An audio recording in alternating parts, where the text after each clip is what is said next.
गणेश उत्सव जी सभिनी खे मंगलमय ऐं हार्दिक शुभकामनाऊं थी ॾियां। जय झूलेलाल ऐं ओम शांति।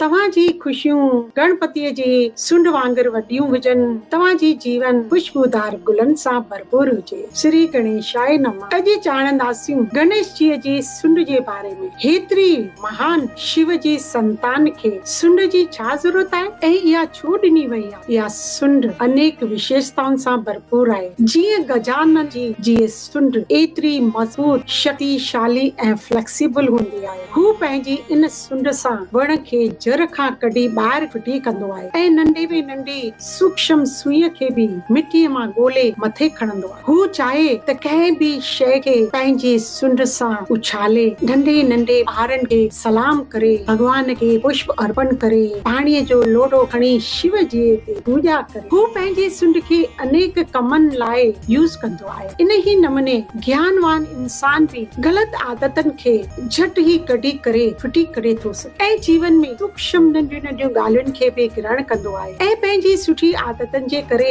ॿियनि खे आधार ऐं सकार बि ॾींदो आहे। इहे सभई विशेषताऊं ज्ञानी इंसाननि में ॾिसण में ईंदियूं आहिनि ऐं हिते आदतूं कढी फिटी करण जो मतिलबु उनखे संपूर्ण रीति सां सुहा करणो आहे। अॼु असां बि पंहिंजे जीवन में अनेक परिवर्तन चेंज आणींदा संकल्प बि कंदा आहियूं, पर इहो सभु टेम्पररी थोरे वक़्त लाइ, पोइ वरी इहा साॻी पुरानी चाल चलन आदत असांजे जीवन में ॾिसण में ईंदी आहे। जीअं त असां संकल्प कंदा आहियूं कि असां अॼु गुस्सो न कंदासीं, पर शांत रह। इहो थोरा ॾींहं त ठीकु रहंदो आहे, पर थोरे वक़्त में वरी उहे संस्कार वापसि मोटी ईंदा। उन जो कारण छा? छो त असां उन्हनि आदतनि खे जड़ खां समाप्त नथा कयूं। त अॼु असांखे उन्हनि सभिनी पुरानी आदतनि खे, पहिरियुनि संस्कारनि खे, जेके असांखे पाण बि दुखी था कनि ऐं उन सां ॿिया बि दुखी था थियनि, उन्हनि खे हाणे प्रतिज्ञा करे जड़ खां कढी फिटो करणो आहे। हिकु भेरो हिकु माली हो, उन जो तमामु घणो सीणो बाग बगीचो। हू उन जो घणो ध्यानु रखंदो हो, हिकु हिकु वण जी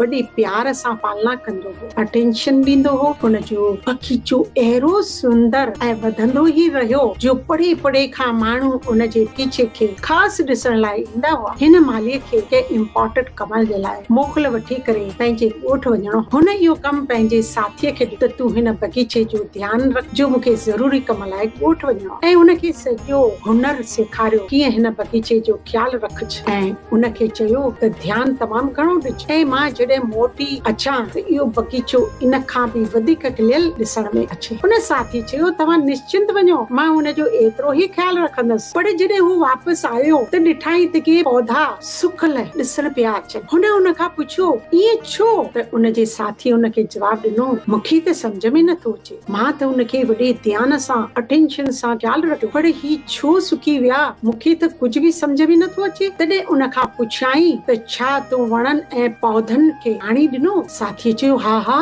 मां त हर रोज़ हिकु हिकु पते पते खे पाणी ॾिनो। मालीअ खे उनजे कारण सम्झ में अची वियो। उन ते मालीअ उन साथीअ खां पुछियो, छा तो जड़नि में पाणी विधो कि न? उन ते साथीअ जवाबु ॾिनो, अरे उनजी कहिड़ी ज़रूरत आहे, मूं त हिकु हिकु वण खे वॾे ध्यान सां पाणी। असां बि जीवन में ईअं ई कंदा आहियूं, परिवर्तन चेंज ज़रूर आणींदा आहियूं, पर उनखे जड़ खां कढी फिटी कोन कंदा आहियूं। इन करे उहे संस्कार वरी इमर्ज थी वेंदा आहिनि। त असांखे बि उन्हनि खे जड़ खां पटे कढी ॿाहिरि फिटी करणु खपे। मूंखे अंदर में चेंज आणणी आहे, जंहिं लाइ राजयोग मेडिटेशन जी ज़रूरत आहे ऐं उनखे परखण जी शक्ति जी आवश्यकता आहे। मूंखे कीअं हलणो आहे, कॾहिं सॉफ्ट त कॾहिं कॾहिं स्ट्रॉन्ग, इहो ॼाणणु तमामु घणो ज़रूरी आहे। जहिड़ी तरह कोकोनट अंदर सॉफ्ट ऐं ॿाहिरि कठोर हूंदो आहे, अहिड़ी तरह मुंहिंजी अंदर बि तमामु घणो सॉफ्ट, यानी सभई डिवाइन क्वालिटी सां भरपूर हुजे, जिन खे जीवन में यूज़ करणो आहे। ऐं जीवन में आर्ट ऑफ बैलेंसिंग आणण बि एतिरो ई इम्पोर्टेंट आहे। जीअं रोड ते